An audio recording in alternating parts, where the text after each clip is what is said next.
Hi, everyone. Welcome to today's Connecting Conversation.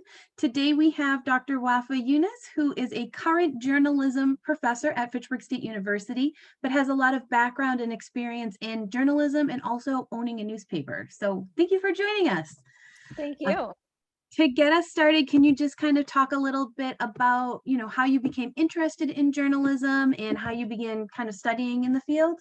Oh, sure. My interest in journalism started very early, like elementary school early. Our elementary school had a small little like television morning announcement program called WDES, and I, being the giant nerd that I am, thought it was super cool, and I was like, I have to do that. Um, and so I started like really, really early, kind of wanting to like tell stories and share, like interview people and things like that. Even though I was pretty introverted and still am. Um, and so really that's like kind of where my interest started at the very beginning. But then as I, progressed, I started to, really think about narrative and groups of people having the opportunity to share what was happening and just the power of being informed. Mm. Um, and so as I got into high school, I took journalism courses in high school, and then I joined the student newspaper at my high school, and eventually worked my way up to being the editor in chief of my high school paper, which was kind of cool. Not to everyone else. It was very cool to me. But it was an interesting time also because this was when I started to really learn the power of the written word, and how much people respond to what you write, and how real that gets. So, when I was in high school, my freshman year was the year that 9/11 happened. And so this was like a really big moment. I went to high school in Northern Virginia, very close to DC. So a lot of the students at my high school had parents who worked at the Pentagon or who were in the military or worked for the government. It was very common. So there was a lot of emotion going on around that time. Now, I wrote an editorial that was anti-war in the years following this. So, we went to war after,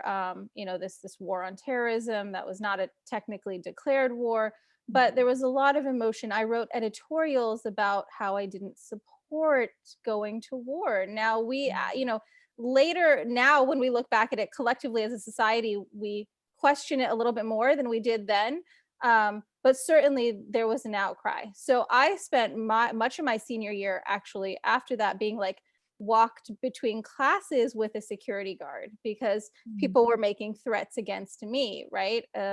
And so this was something that I began to realize how powerful Mm. these how powerful these words are, and how much people can how strongly people can respond to what's written and what's said. So this kind of gave me a really interesting view, because it wasn't necessarily a positive one, but Mhm. it pushed me further into understanding journalism, into understanding the work, and understanding the response and engagement to the work. It was a challenging time, but it was certainly a very, very informative one. The first piece I ever published in a small local paper in my community was when I was like 15. I think I was 15, and I wrote a in-depth story about the about genocide in Chechnya at the Ah, time, and I had 15. yes, all the time I spent hanging out with friends. So I had noticed as I was watching news coverage that there wasn't much coverage of what was happening in Chechnya, and I did my first like quantitative study like on this, and I basically I quantified how much time broadcast news stations were spending in a given range on coverage on Chechnya, and found that there was like 15 minutes of coverage in some large span of time. I should go back and read that article. But it was absurdly low amount of time that we spent on covering a genocide. So what was fascinating to me at the time was I had been learning about, well, what happens, right, when people engage with the news. And one of the things I learned that happened was that people respond. So when they are informed and they know something's happening, they either speak out against it, or they ask congressmen or representatives to do something about it, or they try to hold people to account. And when we don't hear about that stuff, we don't do that, right? Because we don't know what's happening. So the side effect of not having this coverage felt very severe, right? Is if you don't cover something this important, then who has the opportunity to respond? Who has the opportunity to be engaged, to do anything, to make any change, right? And so this became kind of a big deal for me as I wrote that initial story. I submitted it to this paper, and they published it, and I was thrilled. I was like, oh, this is so exciting. Where's my money? And Nope. yeah, exactly. The editor of the paper said, oh, well, normally when someone submits an article to a newspaper and it's we don't ask for it, we don't pay them, we just print it. And I didn't know that, so I was like, and then the editor was wonderful and said, well, listen, how much do you want for this article? Like, what do you think? Being 15, I was like, $400, which is actually a really good amount of money for like a relatively short article. But I was just like, just whatever. And what was wonderful was the editor paid me $400. It was clearly not worth that, but he just didn't want me to he didn't want to discourage me. Cool. And so that was like a really wonderful thing. I ended up writing pieces for that paper just for, as I got older, just here, take them, just because I was so grateful for that initial opportunity to have and someone who respected the work, right? And thought, I want to encourage this. So those were like kind of my initial experiences. And then of course, as I kept doing this and really dug into what journalism is, aside from just the product, right, is this idea of information and democratizing that in a sense, right, giving people information that allows them to be capable citizens within their communities. Once I started to realize how that worked, I was in, like, I was hooked. And so I got a journalism degree as my undergraduate degree, and I focused in broadcast.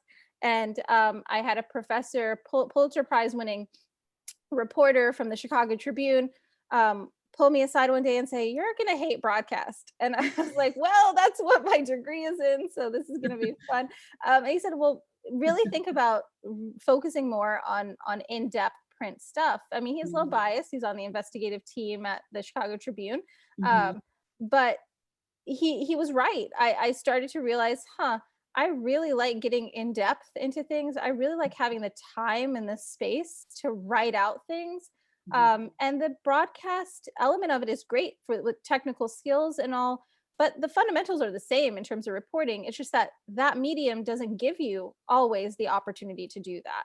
So after my undergraduate degree, went for my master's, and I specialized in science reporting. I thought there's tons of stories behind that one, but my parents are scientists. It was always something that I loved, but I never really fully understood. Right. So I always struggled a bit with it, and I wondered why. And so I was like, why don't I try this? Science journalism is fantastic. It's interesting. It's in depth. It's investigative. It takes a subject that people don't feel like they need to know about, and it helps them understand why do we have water scarcity issues. Why do we have environmental issues? Why do we have issues with our public health system, right?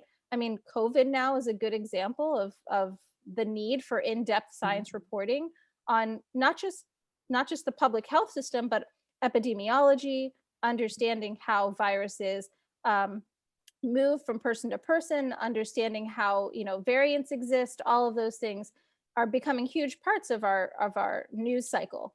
So all of these things were really fascinating to me. I got my master's degree in journalism with a specialization in science and worked as a science reporter. And then I started to realize, journalism is weird. There's problems. There's real problems here in how we disseminate information. There's real problems in how information is misunderstood, or how certain communities or people or environments are left to the peripheral. What's going on here? And so that's where I decided, you know what, I'm going to go back to school. I'm going to get my PhD in journalism. And this time I'm going to focus on how does journalism work, right? What is wrong with the journalism? Why do we have, the opportunity for such a significant amount of fake news to emerge and for us to be really divided within a society because of our news consumption or lack of news consumption? And specifically, in terms of the history of journalism, right? What were the moments in the history of journalism that really shifted the way that we think, the way that we interact with information, and the impacts? And so I focused a lot on that in my in my doctoral studies. I continue to focus on the history of journalism even now in my research, and particularly local journalism. So I've been talking for a really long time. I'm so That's sorry. okay. I took you from elementary school to like my PhD, which is really dramatic. It's But my perfect. apologies. Okay. Fortunately, I know you well enough that I only wrote 3 questions Good. because I knew you would just take it where it needed to go. So my second question for you would be, while you were working on your doctoral, you took ownership of a newspaper in Arizona, and I'd love to hear the story about that. Yeah. Why, and then also like how it works once you did take ownership. Sure. So as I started to realize that, community journalism was really the basis of journalism. All journalism is local journalism, right? We have national news stories, but all those national news stories start at a local level, right? It's just that we're not always paying attention to where those origins are. So while I was in Arizona, I stumbled upon a small paper. It was designed for the Muslim community in Arizona, and it was like really like what we call a penny saver, which is basically just like advertisements and things like that. It wasn't a good substantive paper, but it had so much potential because there's a huge community that could use it. And there was a huge community that their stories weren't being told or weren't being documented in terms of the history of journalism. So going back to that idea, your local paper and your hyper local papers, which are papers that serve a particular community within a smaller community, your hyper local papers are really the ones that are establishing historical narratives for entire communities. So when you see your mainstream publications cover kind of the same communities over and over again, when historians go back and look at those papers, that's what they'll see. They'll go back and they'll have that. They'll say, okay, well, these people did this, they contributed this, there was this interesting person, and they'll extrapolate history from that, right? So when you miss entire subgroups, when you miss entire communities, ethnic communities, minority communities, even communities based in different socioeconomic statuses, right? You lose the richness of the world. Like in terms of what's happening in that moment of history, you lose that richness. So when I saw this paper, that's what struck me, is that there's something here that could serve an entire community, but is also essential to securing the historical narrative of that community in this place. And so I reached out initially to the owner of the paper, and I said, "What's going on here? Like, how is this established?" The owner was like a businessman who kind of was just focused on the business aspect of it, right? Which is always important. And I was like, "Well, why don't I work on the other part of it?" And he said, "Well, why don't you take it over? Like, if you want this, do you I was trying trying to sell it, right? And very few people are trying to think of a nice word, dumb enough to buy a paper." So I bought it. I said, okay, well, let's just do this. And I thought about it for a little bit. And then I said, well, I'm really into this idea of service journalism, right? So that journalism is an interesting thing because it's a public service in a private trust, right? And so here you have this should be something that serves the community, but at the same time, it's mixed in with all of this, all these financial interests of large companies. And this becomes problematic. But my focus was make this a service paper, a real service paper that's going to document the stories of the community, and that's going to actually serve the community in a unique way. And so building it up was a real challenge. And the happy moment was when we became a part of the Arizona Newspaper Association, which is the same newspaper association that basically credentials, in a way, all the major newspapers in Arizona. So the state paper of Arizona is part of that association.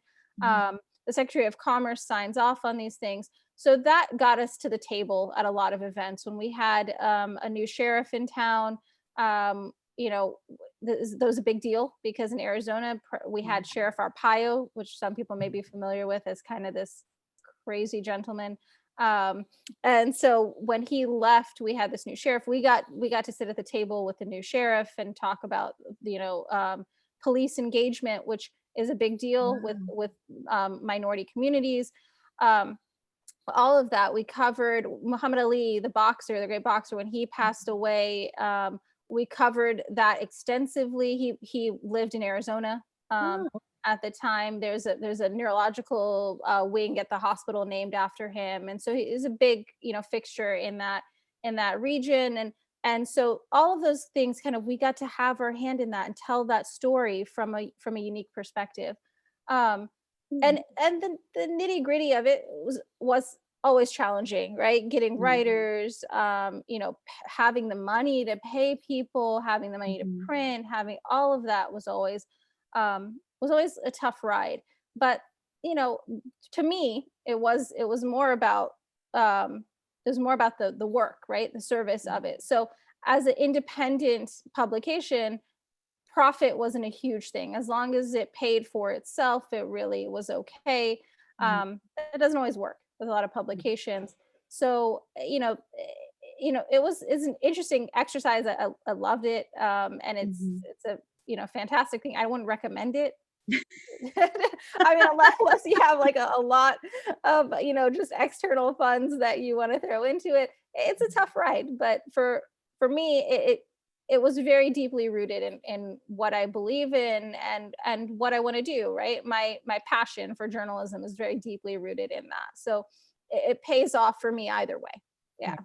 So in this week of class, we're kind of studying like the history of newspapers and the functionality of them. So can you dive a little more deeply into like how the structure of the newspaper was in terms of giving assignments to folks and your deadlines and turnarounds and that kind of day-to-day stuff of it? Yeah, sure. So, I mean, in terms of structure, it was relatively traditional. So, what we did was, instead of staff reporters, because we couldn't actually hire staff reporters, we did work on with freelance reporters. Mhm. We created a network, right? And so this was very helpful.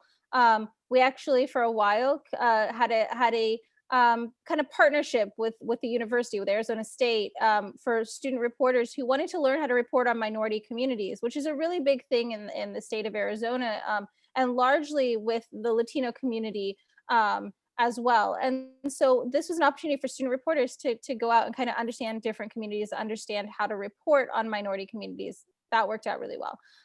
So the freelance reporters, essentially, the day to day was, you come in with assignments, you have pitch meetings.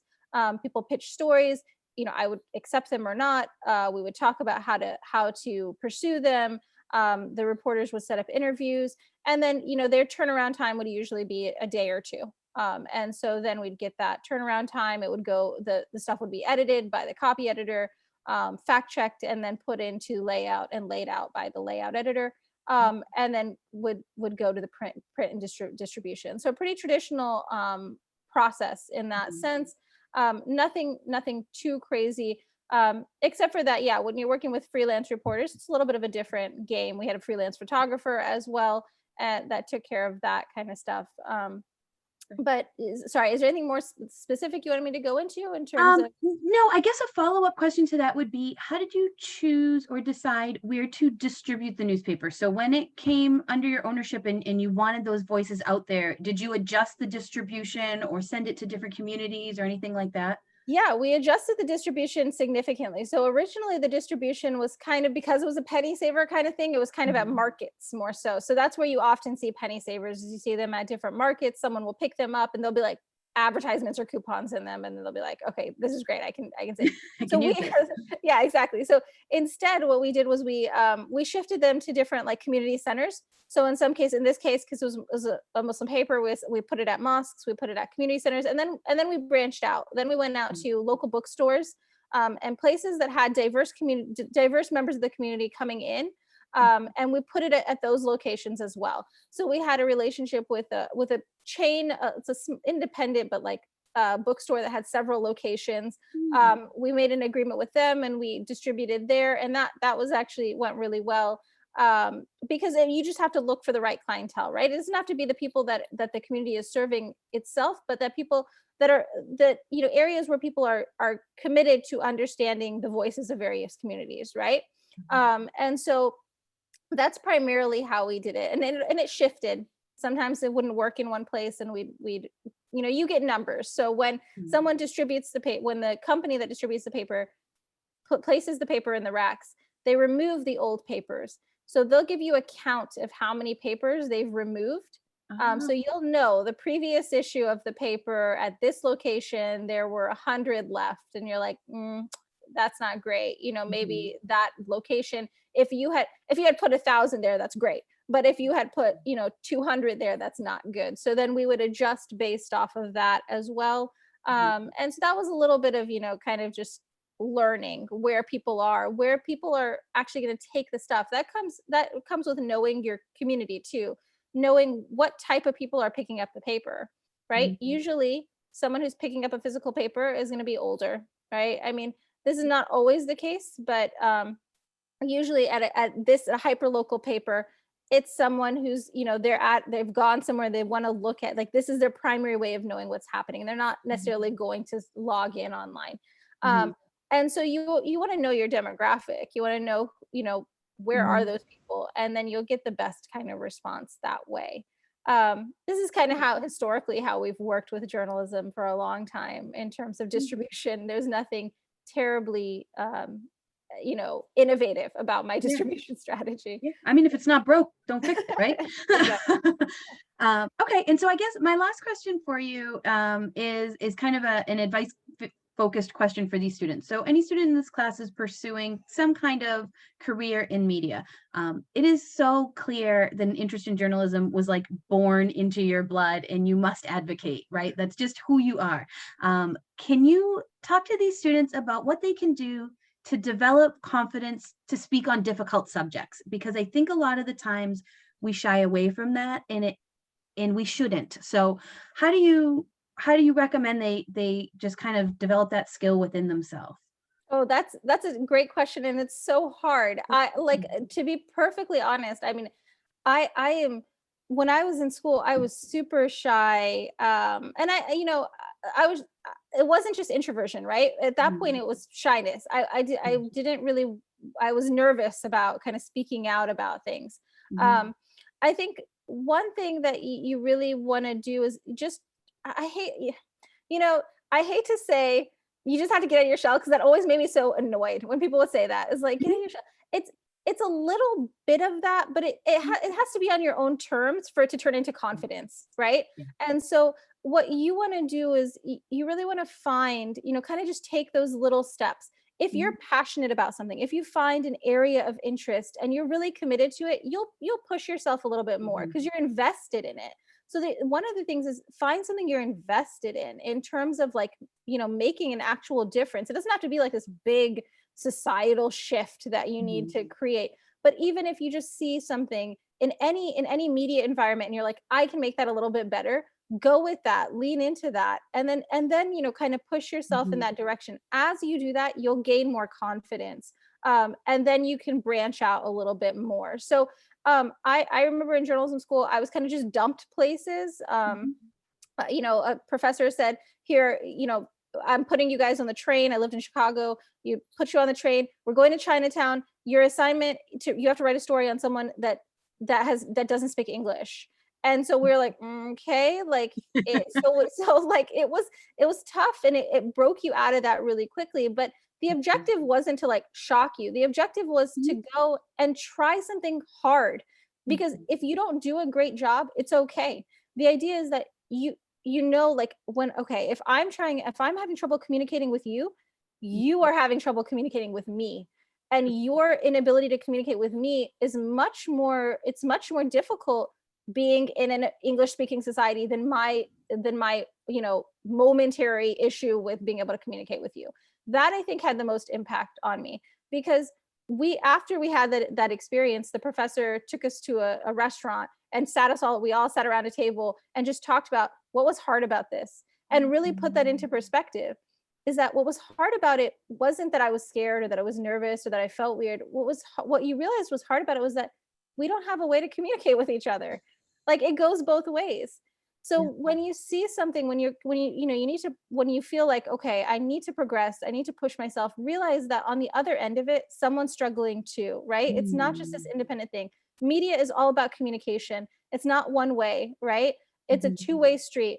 So if you're having trouble communicating something, someone's having trouble understanding something, and you just have to meet in the middle. And once you realize, okay, if we both come a little bit of ways, we can meet in the middle, we can make this piece of communication work, right? Where it resonates, where it can be engaged with, then you realize it's just one little step that we need to take, and that someone else will take too, because on the other side of that is someone else trying to do the same thing.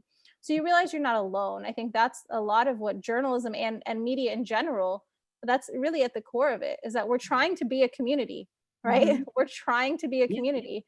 So, we have to kind of be, we have to be kind to ourselves and realize it'll be hard. Push yourself, find that one little thing that really drives you a little bit, even if it's not crazy passion, but just drives you a little bit. Go with it, lean into it, and then let this stuff kind of evolve and be open to it.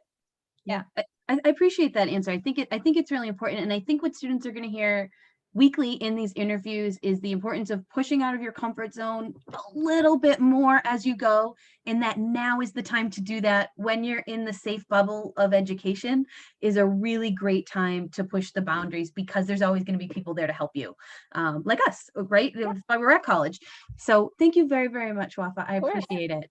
Yeah, thank you for having me. It was a pleasure. Yeah.